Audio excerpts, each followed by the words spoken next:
right, here's an article from Zero Hedge.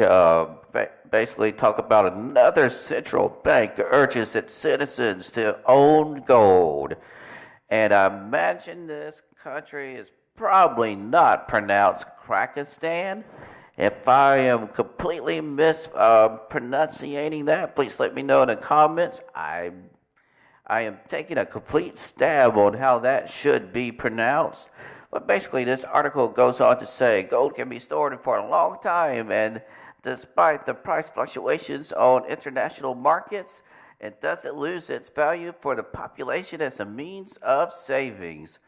Kyrgyzstan Central Bank Governor Tobuket Abadogov said, yeah, I'm sure I pronounced that one correct, but anyway, I'll try to turn the dream into reality faster. He basically wants his citizens to use gold and silver as a means of being able to purchase stuff along with their country's currency.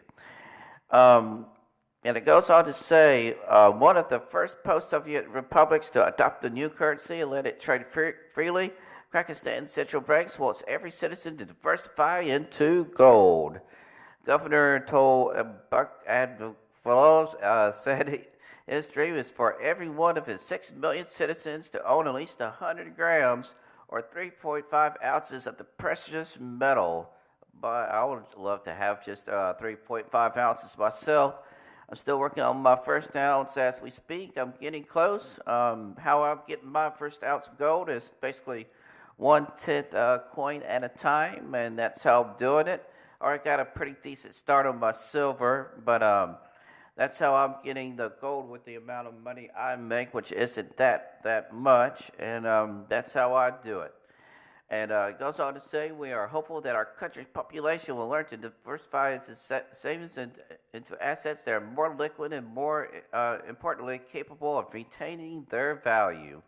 He said in rural areas, cattle is still an asset of choice, which I can't agree with that. I mean, as long as it's something that you hold and actually own, I don't know about actually holding cattle, but unless you own it and you can walk up to it and point to it and say, that's mine, that's still a lot better than paper currency as far as I'm concerned. And basically goes on to say this is another central bank saying, yes, our currencies are in trouble, and put your trust into gold and silver.